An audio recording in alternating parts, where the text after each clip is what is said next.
Good morning, good morning. I was just out here harvesting onions.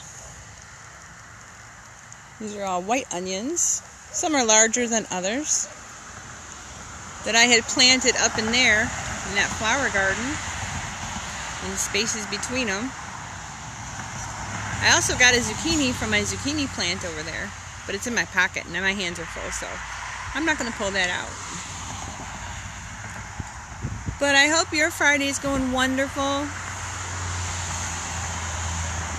I hope when you look out your window you see beautiful things that you'd like to see.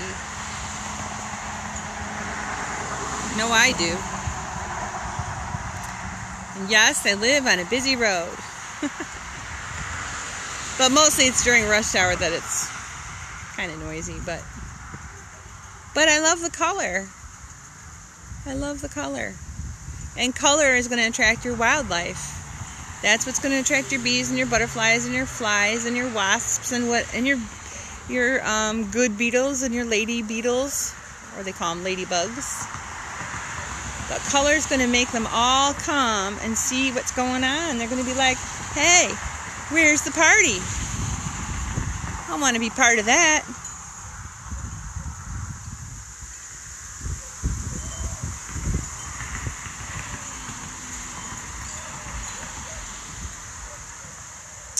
Because really, the only thing going on in our vegetable gardens usually is yellow flowers, unless we deliberately plant something else. If you deliberately plant things nearby with lots of color, you're going to attract all kinds of different things.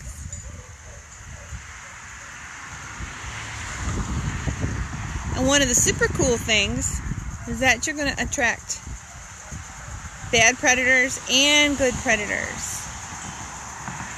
The bad predators are going to try to eat your food, eat your leaves. And the good predators come along and eat them.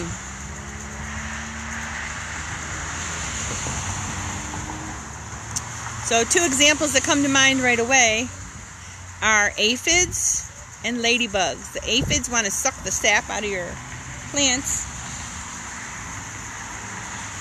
while the ladybugs come and eat the aphids.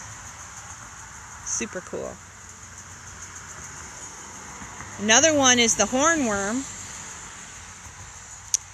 and I think it's something with a T, something or other wasp. I want to say Tachypnic wasp, but I might be wrong.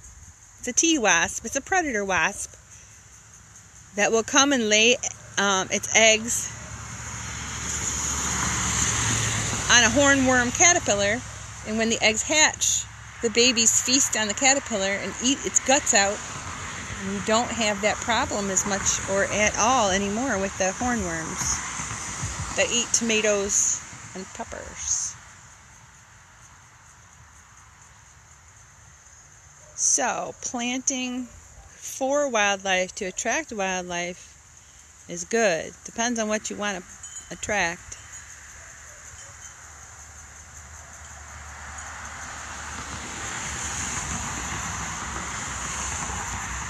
This was supposed to be a hedge, a nature hedge, which it's going to do. My shrubs will grow in.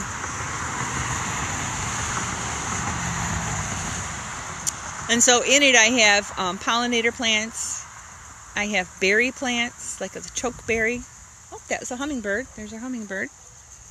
They like red. He's at the feeder now. I don't think you can see it, but it's at the feeder. They like red, so he really likes to go to that middle plant, the bee balm, Jacob's bee balm. I planted monarch-friendly host plants, like a swamp milkweed, which doesn't spread like crazy like this common milkweed. I also planted things that bloom in the spring for when the monarchs come back from the south. They come up from the south. And then also things that bloom in the fall, like asters and goldenrod. Hold on, there's a truck.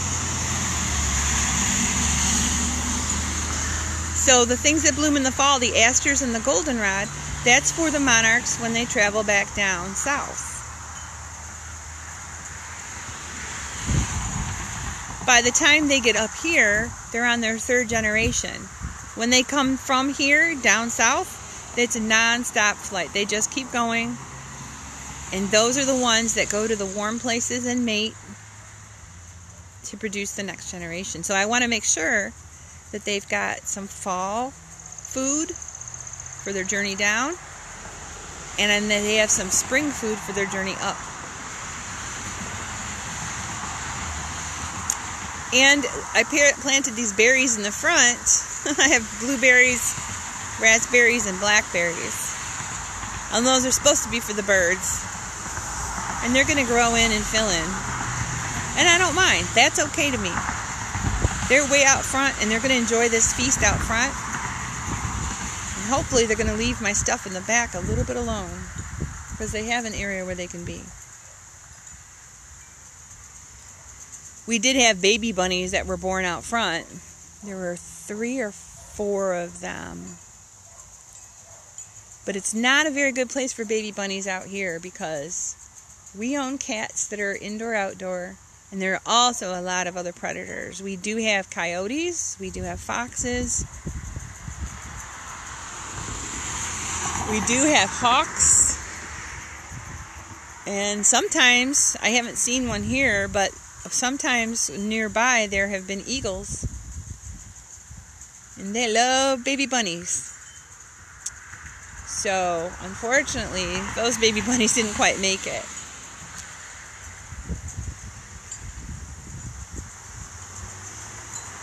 So you could plant for baby bunnies too if you wanted to. You could have a trap crop where you plant only for wildlife you want in a certain area. But don't get too mad if they come to your garden and you didn't protect it because you don't have fencing up. You are the one that's responsible, not them. They're just doing what they think is right. They're hungry. So don't be afraid to experiment. I've mentioned it before. If you are a vegetable gardener, throw in a couple pollinator plants at the edges of your gardens and see what happens.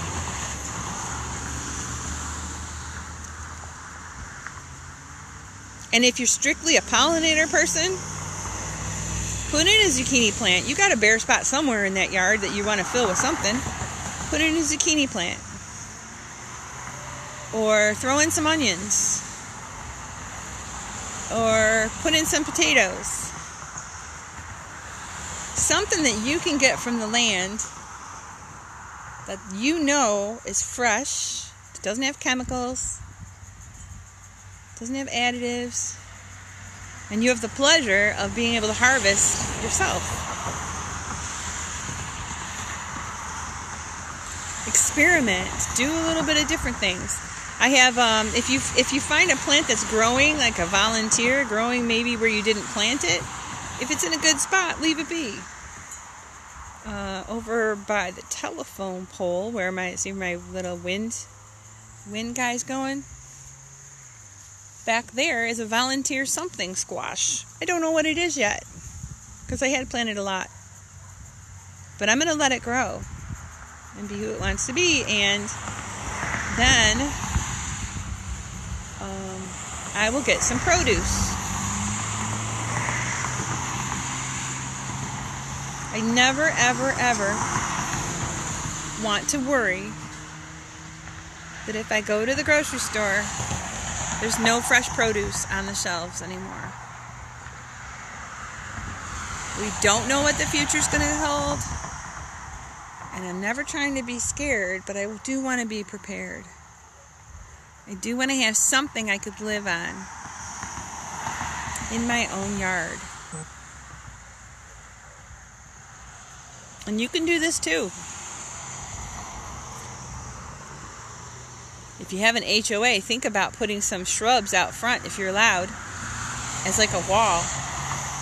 And then plant what you want to behind it.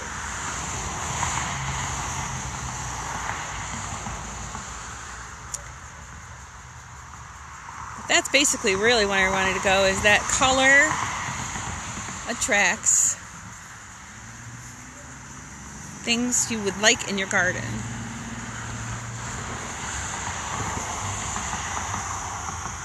So put more color in.